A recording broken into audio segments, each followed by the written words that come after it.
Hey, good morning, everyone. Welcome to the Macro Snapshot. We are Tuesday, May the 12th, 2026.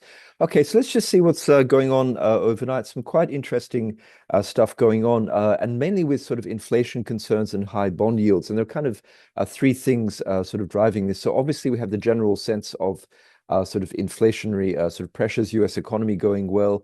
We obviously, of course, have energy prices remaining elevated, and there doesn't seem to be any chance of a quick sort of breakthrough in the Iran, US, Israel sort of conflict. And then we have a specific driver coming out of the UK. So let's just look at all of those. First of all, let's have a quick look at volatility. You can see here the VIX actually pushing higher. We've got a VIX almost at 19 or so. So suddenly in the last couple of days, that's pushed higher. And that's probably just on this idea. I mean, first of all, there's just a little bit of interest probably in buying some kind of protection because we do have CPI today. But essentially, what we're seeing is that in the oil complex, oil volatility is going up a little bit more. And we can also look at sort of bond volatility going up a little bit more. So overall, the volatility complex is going up. And what we saw yesterday was Trump saying that the ceasefire was hanging by a thread. It's on life support. Israelis making noise that the war is not over. Trump saying the war is not over, and also Iran in their response, excuse me, essentially saying that they wanted to keep sort of some kind of sovereignty over the Strait of Hormuz. They were some kind of war reparations. They didn't really want to give up their ability to enrich uranium, et cetera, et cetera. All that to say that the US and Iran still seem to be quite far apart. We also have the situation that Trump is going to visit China essentially the next couple of days. And so maybe there's no sense of an early resolution before that meeting. Could it be that Trump and Xi will come up with a grand bargain to kind of force Iran to the negotiating table in exchange? Maybe Trump comes out and sort of publicly declares that they will not support sort of Taiwan. That would be a support for China. Will they come out and say, the Americans, that is, will they come out and say that they will no longer sell the most high-tech weapons to Taiwan? Trump yesterday was referencing a 1982 agreement, which essentially said that the US over time, over the long term, would sort of scale back their arms sales to Taiwan. So all that to say that there's no quick resolution to that sort of that issue. And what we're seeing here, let's just look at the oil complex first of all. In the crude oil, we're seeing the crude yesterday had a bit of an indecisive day, but overnight the markets essentially decided that it needs to go up a little bit more. As I say, a quick resolution doesn't seem to be sort of in the cards. And increasingly, commentators and analysts are really pointing to the fact that even if we were to have some kind of quick resolution, it's going to take weeks and weeks, if not months, to get back to steady sort of supply chains. And yesterday we had a lot of commentary from the head of Aramco, Saudi Aramco, of course, the Saudi Arabian oil company, basically saying that and saying that it's the supply chains are severely disrupted. We're talking months of disruption. So all that to say that oil is going a little bit higher. Just on a technical chart, let's just see just sort of where it needs to go here, or where the first resistance could be. What I'm going to do here is just to throw on a fib. So let's just have a look at a quick fib reversal here, and just see what the first resistance will be. So if we just pull this down here, again, this is a 4-hour chart. You can see here oil on the 4-hour chart pushing higher. The first resistance here, at least on the WTI front contract, or 102, let's call it 102.50, technically 102.61 here. So that's going to be the first barrier. You can see here a little bit of resistance there. Will the market stall out there? Maybe. We'll see. That's going to be interesting to see. But what's happening here is that with this sort of rise up in oil, we're also seeing, if we look at the refined products, which is actually what the consumers and companies buy, that's continuing to rise as well. And if we also look at gasoline, you can see that gasoline here is almost at its highs. The highs was from the 4th of May. So if you look at the start of the war, which was all the way down here, gasoline was at about 2.25, and we're now talking about 3.375 almost. So gasoline products are very high. This is all sort of very inflationary. And the question here is really going to be, at what point, if ever, do the equities sort of roll over a little bit and start worrying about sort of the inflation situation? And what we basically seem to be having at this moment is the sort of high inflation leading to higher bond yields. But on the other hand, that's been counterbalanced by, a relatively solid labor market, and a huge amount of spending on sort of capital expenditure on all the AI infrastructure, electrification, et cetera, et cetera. And also, genuinely, a lot of companies are making a lot of money. So, not all companies, the breadth is very, very narrow. But the point is that there's real money being made. And and the stock market for the moment is kind of ignoring it and saying, well, hey, the Fed will probably not hike. And we looked yesterday in the video just to say that there's only about 5 or 10 basis points of hikes priced in the early part of 2027. No cuts priced in for 2026, but not yet a full hike priced in for 2027. So the market's simply saying, hey, we're in a status quo kind of situation. It's not perfect. Inflation's a bit sticky, but we're still making money. There's still a lot of expenditure. The labor market is relatively solid. So the party goes on. But the question is going to be that, if bond yields on the 10-year get above 4.5% and on the 30-year stay above sort of 5% on a regular basis, is that going to start to cause some cracks? Now, what I did say yesterday is that if you look at the S&P 500, the Fibonacci extension starts at about 7,600, almost all the way up to 8,000. We're not there yet. So at this point, the market is grinding higher. There's no real sign of a top. And if we start to put in some of the moving averages, you can see here that the everything's pointing skywards, and so far so good. There's no need to be shorting this at the moment. The Nasdaq though is starting to look a little bit overextended. You see here that's gone into some of the measured moves here. If you look at the Russell, you can see that still has a bit of a ways to go. So so far that's looking okay. What we are seeing is, if we look at the rest of the world, if we look at, let's say, the Kospi, I'm going to keep an eye on the Kospi because that's really the poster child for the semiconductors and the memory chip makers, your Samsungs and your SK Hynixes and whatnot. And we are seeing a little bit of red. I mean, it's sort of parabolic, so I don't want to necessarily read too much into this, but let's keep an eye on that and just see if some of the tensions in the bond market starts to also affect the US equities. And of course, we do have the CPI today. So just getting in terms of what's going on. If we look at the UK, that's a specific issue here. So just want to put here the UK gilts here, and you can see that they gapped much lower. So the yields are much, much higher. And basically what's going on there in, sort of 10 seconds is that because of the horrible results for the ruling Labour Party, the centre-left party in the UK, Prime Minister Starmer, essentially there's a lot of increasing pressure on him to step down from the leadership and for a new leadership contest to take place in September. But the idea is that a lot of the party faithful, they want to move the party leftwards. And in fact, a typical example of that was about 100 members of parliament in the Tribune group. Tribune, obviously an old communist concept and a communist sort of word. And basically the Tribune group specifically yesterday came out and said, hey, the Labour Party in the UK needs to move leftwards and we have to be less conservative in terms of fiscal spending. It literally published a document yesterday. And again, this is a leadership group within the Labour Party in the UK that published a document essentially saying that the fiscal break, the fiscal responsibility was too prudent. There needs to be more spending and therefore more bond issuance on social programs and whatnot. And therefore the bond market, of course, hating this idea of sort of more profligate spending. And that means that the sort of the fiscal responsibility in the UK, the market is pricing in that this is going to become less fiscally responsible, more bond issuance. And of course, what we're seeing here, just in terms of the price of the UK gilts here, it's come back a little bit, but basically a pretty nasty gap downwards, the yield shooting upwards. And you can see that everywhere.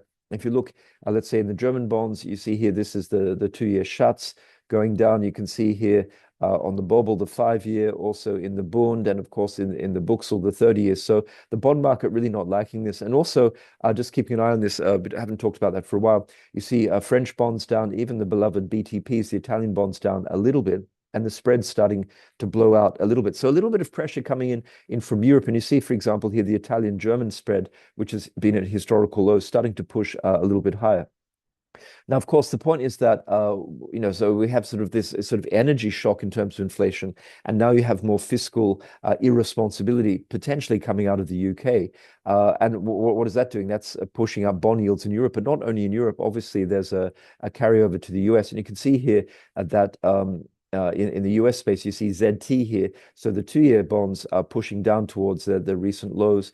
Same thing for the 5-year, and then of course further out the curve, you can see here that the ZN, the 30-year, and the 15-year or 30 years, they like to say the ZB are pushing downwards as well. So all of the bond yields are going up, and my question is, at what point do equities start to take notice? And that's really the big sort of tug of war in the bond market at the moment. So if you're just talking about the CPI, so the CPI today, it is expected to be very hot. So one thing I would say, this is just from a lot of sort of banks. Let's just have a look here. So you can see here, there's all the different banks here, but the median forecast here, the headline is expected to be very, very hot. So 0.56 on average here, month over month. Now, that's not completely unexpected. That's completely expected because of the energy. We all know what's going on with in the energy complex. So that one is probably the market will look past that. In a sense, it's old news. It's well understood. The year over year, 3.7. Keep in mind, the Fed has an inflation target of 2. So this is definitely heading in the wrong direction. But really, I think what the market's going to focus on is the core. And look at the banks on the street. The median expectation here on average is about 2.7 is what everyone's expecting, and 0.36, which could be rounded up to 0.4 for the month over month number. So as I say, the headline's expected to be very hot. If the core comes in at 4%, 0.4%, that's not going to be welcomed. And if it comes in at 0.5, heavens forbid, that the market is definitely not going to be loving that. But the question is here, is this all expected? Is the market's going to react too much? Now, what we've just seen is that because of also what's happening in the UK, global bond yields over the last sort of 36 hours have essentially gone up. If we have a look here, let's just look at something like the 2-year. You can see the 2-year yield. This is the yields now, not the price. So the 2-year yield, we're heading up towards 4%. Now, as I say, the yields have gone up quite a lot from about 17 basis points or so over the last 4 or 5 trading days. So one could argue that this hot CPI and the elevated inflation caused by energy is kind of well understood and possibly anticipated. So I would say that if there's any sort of pop in yields just on an inline number, that could even be a fade. And potentially you could be looking at something in the 2-year, if it just pops over, maybe these kind of levels are here, 4.03, 4.04. I can't see it going over 4.05. I think anywhere up here, maybe 4.02, 4.03 could actually be a buy on the 2-year, and that could be the equivalent there in the 2-year would be something like, let's say, about 103.08. So let's just go back to the bonds here. And you look here, so you're looking at something like about 103.08 down at these levels here. 103.08 could be interesting to buy, and maybe even something like a call spread up to 24. So 103.08, 103.24 could be a nice sort of call spread, because, as I say, the Fed, this is going to be the last central bank to be hiking. There's a lot of political pressure on Walsh. If he's not going to cut, at least not to hike. I think that would be beyond the pale just at the moment. Now, the market could it pressure him a little bit more? Maybe. But as I say, there's a sense here that it's well understood what's happening in the Middle East with the energy inflation. So that's that. If we look then just going back to the 10-year yields, let's just see where they could go. So we look at the 10-year. Obviously, that's gone up a little bit. But again, similar kind of situation here. Are we getting up to the fact that maybe something around about 4.5 could be a little bit of a max for the moment? So assuming we have a slightly hot print, which will probably pop up here. As I say, the market is expecting that, unless it's much higher than expected, which of course could cause it, to skyrocket a little bit. But I think really around about 4.5, that could be interesting even to be buying the 10-year. But as I say, personally, I think be buying more like the 2-year or the 5-year, just on something up there.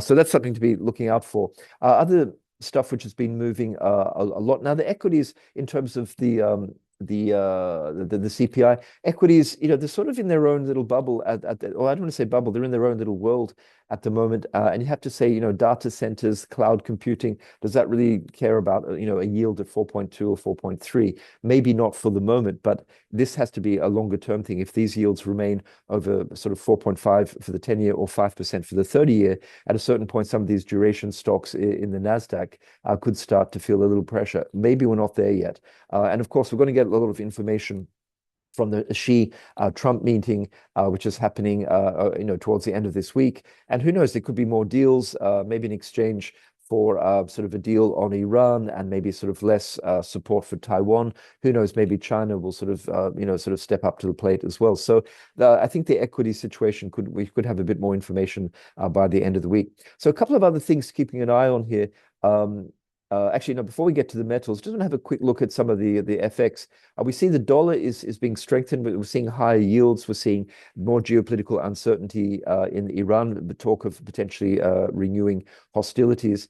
And of course, oil prices going up. And we know that oil now, as that price goes up, we know that the US is a net exporter of oil. If you take into consideration the crude imports and the refined products exports, it's a net exporter of energy products. And so at this point, higher energy prices, especially for refined products, is actually a net positive for the US dollar, not like 10 or 15, 20 years ago, where it was anti-correlated. Now it's positively correlated. So we're seeing that, quite a few factors here for the US dollar to be pushing higher. So that's that. Euro obviously under pressure. And keep in mind that the euro is more exposed to Brent oil and sort of energy. It doesn't produce energy like the US does. So this is a net negative for the European space.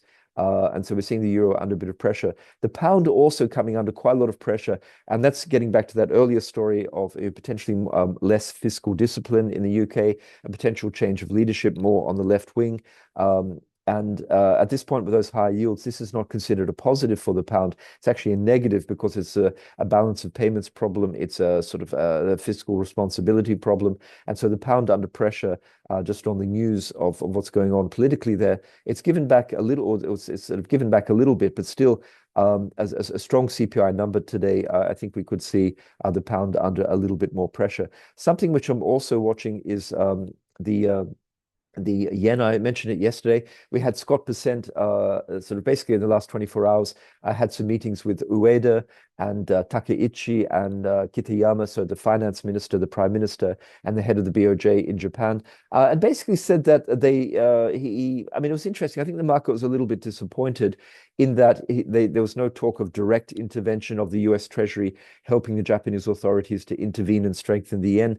What he did say, which was a little more sort of vague, was that the USD JPY exchange rate should reflect fundamentals. And he went on to say that Ueda was doing a good job, that the US economy was strong, and that interest rates could rise. So I think what Bessent was trying to say was, hey, we're not going to directly sort of publicly intervene in the USD JPY. We're going to maintain that strong USD policy. But he was sort of hinting, wink, wink, that he did believe that policy rates, BOJ bank rates, so interest rates could go up. The Japanese economy was strong, and therefore, by implication and deduction, that USD JPY could actually fall a little bit. So you see on those comments, USD JPY did fall a little bit, but on this daily chart here, you can see that actually it's hanging in there. So that's an interesting one as well. Finally, guys, just want to have a quick look here at the metals, especially silver. We know there was a very big breakout in silver yesterday. So again, it broke this sort of downward wedge here. There was some kind of sort of a triangle situation, and we had a downward wedge. So once it broke, sorry, my internet's a little sticky this morning for some reason. But as we sort of broke out of this triangle and downward wedge, we had a big sort of upward push. And one of the reasons for this, apart from the technical breakout, we've got a lot of momentum funds and CTAs, whatnot, following this, is just that silver, is also has a lot of industrial usages. And it's basically benefiting from, the same reasons which benefit copper: electrification, data centers, the AI build, et cetera, solar panels. This is all pretty good for silver. And we also had Prime Minister Modi of India basically saying to the Indian population, hey, don't buy any gold for a year. And keep in mind that India is the world's largest sort of retail buyer of gold, especially in the jewelry space, for the balance of payment situation and to try and keep the rupee sort of strengthened. So there's kind of a little bit of a negativity towards the gold space coming from India, and maybe there was sort of some sort of flip over into silver being a sort of bit of a positive there.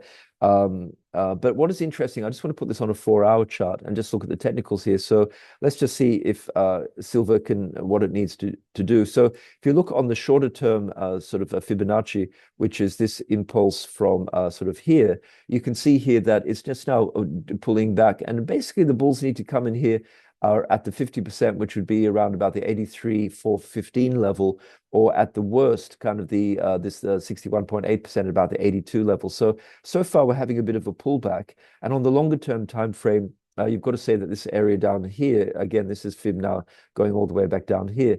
They're the key levels. So it looks to me that this is a healthy pullback. I'll be watching these levels just to see if the bulls step in. If we go back here onto the daily chart and on the spot silver here, you can see that the next level as a sort of a target would be at about the $90 and even all the way up to 96. We're not quite there yet. So just sort of pulling back a little bit. Gold also having a little bit of a push up yesterday, but also pulling back. And essentially gold at this point is just sort of consolidating. It's still a little bit worried, maybe those comments from the Indian Prime Minister, but also worried that the Fed is not really in any hurry at all to be cutting interest rates. And in fact, a few basis points of hikes are priced in for early 27.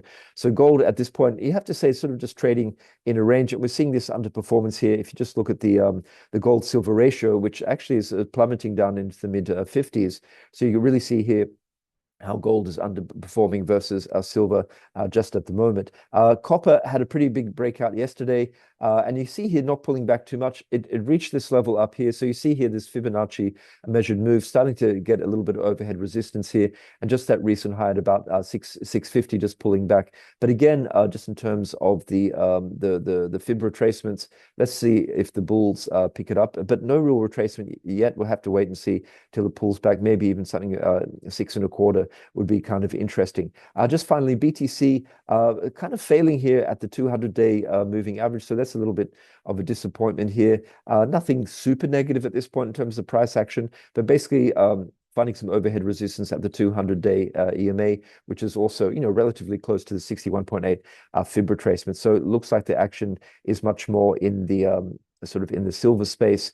And also in copper as well, doing pretty well here as well. Okay, guys, so I'm going to leave it there. As I say, we have the main thing is the data.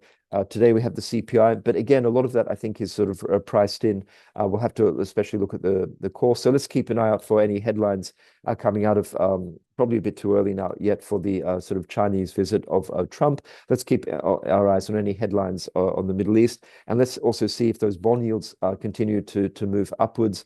Or if they sort of stabilize. That's going to be key, because I do believe that if the energy price keeps on moving upwards and the bond yields keep on pushing up, so the 10-year up to 4.5, the 30-year up to 5%, eventually that could start to cause a little bit of pressure on the more sensitive part of the equity markets. Okay, guys, have a great day. I'll leave it there, and I'll be back tomorrow with the macro snapshot. Thanks so much.